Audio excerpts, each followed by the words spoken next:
Hi, everyone. Welcome to the latest episode of the Real World Nutrition Podcast. This is episode 133, Taking Action Against Plastic Pollution for Earth Day. All right, everyone. This is Shelley Rael, registered dietitian nutritionist and your host and the founder of Real World Nutrition. As this episode drops, here in April, we are coming up on Earth Day. Earth Day is April 22nd.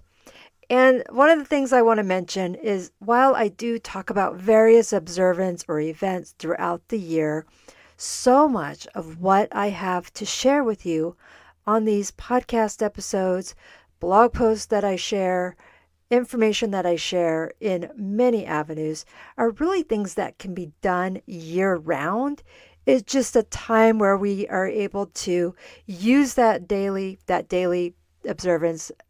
It's not a daily observance, but a celebration or an observance to put a spotlight on a specific issue as it relates to health, nutrition, and overall wellness. So with this year's Earth Day theme, we are addressing planet versus plastics. And the theme specifically is planet versus plastics, 60 by 40.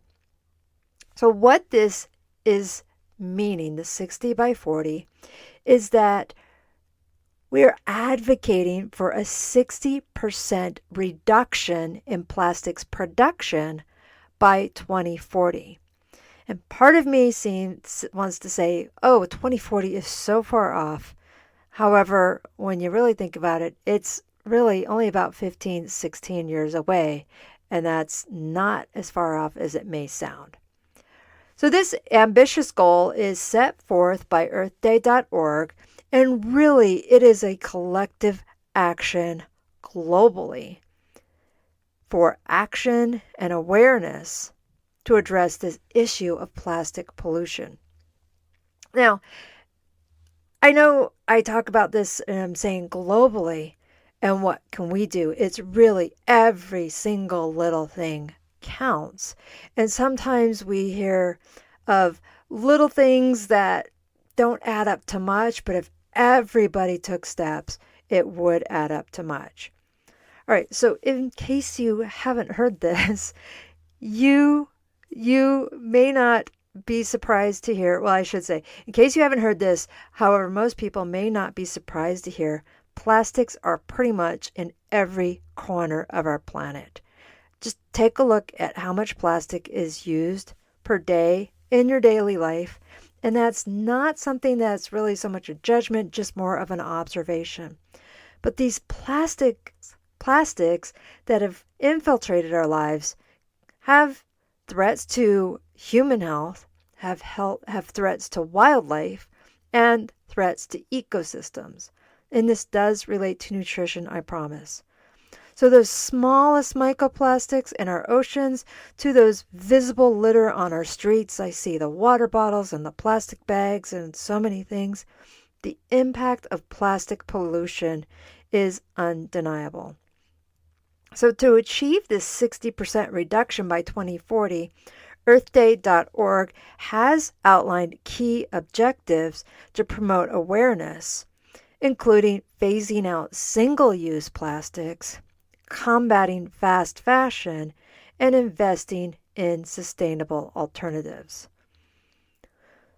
So one of the things I want to address here is why should we be concerned about this? Well, really, and not just why should we be concerned? How does this relate to nutrition? Well, it's so crucial to reduce our reliance on plastic, specifically when it comes to our food consumption. It has both an environmental and a health concern. So when plastics are disposed of improperly, they break down into microplastics. And these are so small that you may not be able to see them with the naked eye. And these microplastics can contaminate the soil, contaminate waterways, and threaten marine life. And it can get into our food chain. And consuming seafood contaminated with microplastics may have detrimental effects on human health, potentially leading to toxicity and spread of harmful chemicals. So when I say potentially leading to toxicity, because this is in the big picture somewhat new, some older people who've been around for a while may not have as much exposure, but think about children born today are having exposure from the time they start eating. And then there's plastics used in food packaging and storage, and some of these can leach harmful substances into our food, especially when they're exposed to heat or acidic conditions. So bisphenol A or BPA and phthalates are commonly found in plastic containers and bottles and have been linked to hormonal disruptions, reproductive issues, and other health problems. So when I say plastic containers and bottles, think of those water bottles, the really flimsy single-use water bottles when you buy a bottle of water. Most of those are really thin plastics. Sometimes we want to use those over and over again, but that's not always a good thing. I've, in the past, stored a case of bottled water in my camper over the entire summer, and it started tasting funny as the summer went on because it sat in the heat inside the camper when we weren't using it. So that was only 1 or 2 summers I think I did that, and I realized that taste probably meant something wasn't good. Additionally, some of those plastic containers, we may use some of those containers to heat things like in the microwave. And if you've ever seen, I still got some, the one, I don't microwave them anymore, but where they've got the markings on the side, on the inside, where you can tell it's melted a little bit. I don't know why that didn't freak me out when that first started happening, but not a good thing. So reducing our plastic use, we can minimize environmental pollution, but also address our own well-being. The plastics in our food system. Plastics are part of our food system that many people don't even realize or think about. But here's a handful to talk about. Probably the most prevalent, I don't know, maybe not the most prevalent, is the grocery bags. Those single-use plastic bags, common sight in supermarkets and other stores, really can contribute to plastic waste and litter. So switching to reusable shopping bags and using those reusable shopping bags reduces the reliance on those disposable plastics and can help minimize that environmental impact. Now, in my community, you may live in a community where those single-use plastic bags are no longer allowed. And in my community, this did have an initial ban in January 2020, but that was quickly repealed when COVID was the headline. And to date, in my specific community, that ban has not been returned. So you still were able to get the plastic bags, but they were more heavy duty, not meant to be single use. And the stores charged, I think, 5 or 10 cents. I really don't know because I use reusable bags. So that's something, really make an effort. A lot of times people say, oh, I just forget. I keep mine in my trunk, and sometimes I take in 3 or 4 and only need 1, but it's better to not have to have a single-use bag. So really make an effort to use those reusable bags. The next thing is plastic bottles and plastic containers. So things like beverages and condiments and ready-to-eat meals often come in packaged in plastic bottles and containers. So opting for products packaged in glass, aluminum, or cardboard can really help reduce that plastic consumption and promotes the recyclability. When I visited California a few times over the last several years, I've noticed that even the bottled water, at least at the hotel and the airports, came in aluminum containers and not plastic. And this is something where if they're able to do it for California, if they're able to do it for places in Europe, I've done a couple cruises in the last several years, and the bottles were in aluminum or glass containers. I should say the water was in aluminum or glass containers. they're doing it for some parts of the country, for some parts of the world. I'm not quite sure the reasoning for why it's not happening nationwide or globally. I just don't know. So really look for those bottles and containers that are not plastic. And then the packaging. So nearly every item in the grocery store is wrapped in plastic or packaged in plastic, nearly. And that can contribute to excessive waste. So try to choose products with minimal packaging, eco-friendly packaging to reduce plastic consumption. Now, what can you do? What can you do? So while one thing may not be it, so stopping your use of plastic straws, sure, that helps. And it may take a little bit of a dent in the plastic pollution, but there's so many other things that we can do. So here I'm going to give you 10 steps, 10 things, I should say, not steps, but things that you could do to reduce your plastic use in our daily food habits. So number one, I've already mentioned this, is carry reusable shopping bags and reusable produce bags when grocery shopping. As I said, I keep mine in my trunk, and when I'm shopping and I'm getting just smaller or a few items, I won't even use a bag at all.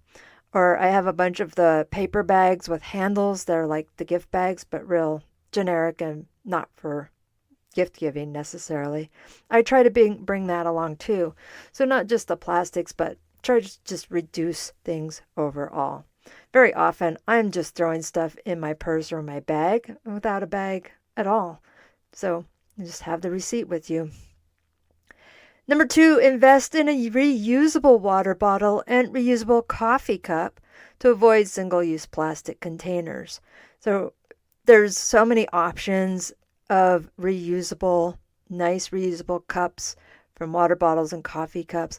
And honestly, I say it really must be an emergency for me to buy a bottled water in a plastic container.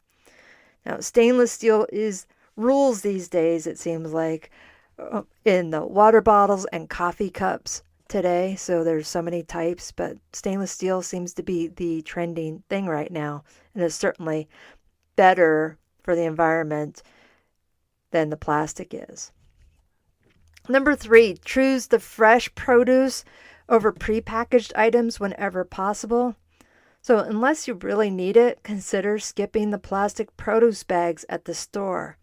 Now, it does help to corral those oranges and avocados into separate bags, but consider if you really need those bags. So, there's some things, obviously, you're going to need the bags or you're going to need a plastic container. It's just, strawberries and grapes, not something you can just throw into the grocery cart. But just what are you choosing and how can you minimize that use? It drives me nuts when I see my curbside delivery and they're throwing my bunch of bananas into a produce bag, and then despite me telling them not to use bags at all, they throw it in another single-use bag.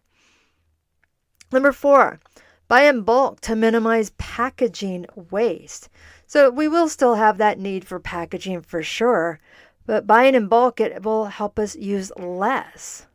So I try to buy meat in larger quantities and then break it up into smaller containers when I get home. Number five, as I already said, choose glass or stainless steel food containers, so food storage containers instead of plastic. So obviously the stainless steel cannot be microwaved, but black glass can. I have a handful of glass or ceramic containers that I can use to microwave small portions of leftovers. Number six, as one became popular, avoid using single-use plastic straws and utensils. So opt for alternatives like stainless steel or bamboo. And for my straws, I have paper, I have glass, I have silicone straws. I have some single-use plastic utensils that have come with carry-out meals, but they're not single-use in this house. They are washed and reused. Now, I know a lot of times during the last several years, there's been an option where you can tell if you're getting delivery or takeout, tell them you don't want the silverware or the utensils. And I've noticed even if you opt for that, saying no, I don't know if it's such a habit or they just don't pay attention. They still give it to us. Number 7, support brands and companies that are committed to sustainable packaging and practices. So if there's things you can do to find out whether some of your favorite food vendors or brands are going with sustainable packages, and that's something where I'm paying attention to that. Now, I get, like a lot of people, get home delivery of various goods from Amazon, and as much as their packages may be advertising how they're sustainable, it still gives me a little bit of anxiety when I order, let's say, 10 things and they come in 5 different packages. So I'm still kind of expressing my frustration with them. I do let them know, come on, let's get it together and start putting it in one package. All right, number 8, bring your own containers for takeout and leftovers to reduce reliance on disposable plastics. So I know it may sound weird, but I've done it a few times. I will carry one of my Rubbermaid containers or one of those Ziploc containers in my bag with me, and I can throw leftover food in there without having to request one of the styrofoam or whatever else they're using containers to go. And that you also don't have to wait. Sometimes you ask for the to-go container and it doesn't come as quickly as you want it to. All right, number 9, if you do have those single-use plastic bags, use them for something else. So when I do end up with some of those single-use plastic bags, they come into our home. They are definitely used on dog walks. I had a bunch from prior to having the reusable bags regularly and that sort of thing that I cut up and made into, quote, yarn. I know it's not yarn, but it was for a crafting project. And, there's things you can do. Really try to just stop them from coming in the home in the first place. Number 10, share your knowledge. I encourage people to educate each other about the importance of reducing plastic use and advocate for policy change at local and national levels. Really, as much as people want to say it's not a big deal today, when it is, it's definitely a big deal in the future. So we really have to watch for all of these things that we can do to help reduce our use of plastics, reduce our reliance on plastics. So by making these conscious decisions and these conscious choices and adopting sustainable habits, we can work towards a plastic-free future and protect the health of our planet for the generations following us, and the generations that have yet to be born. So I just want to encourage you this Earth Day on April 22nd next week, as well as every time you use things, commit to being part of the solution to plastic pollution. And you can make a difference. Every little bit helps. So with that, I just want to say Happy Earth Day. Thank you so much for listening. I am floored that I'm at 133 plus episodes. This is the officially numbered episodes, but I did have others that were not officially numbered that are a little bit higher than that. So thank you for your continued listening. And if you are wanting to get this dropped into your feed automatically each Friday morning when it is released, go ahead and click that follow button and it will be there this time next week. All right, everyone, you take care. Happy Earth Day. Take care for now. Bye.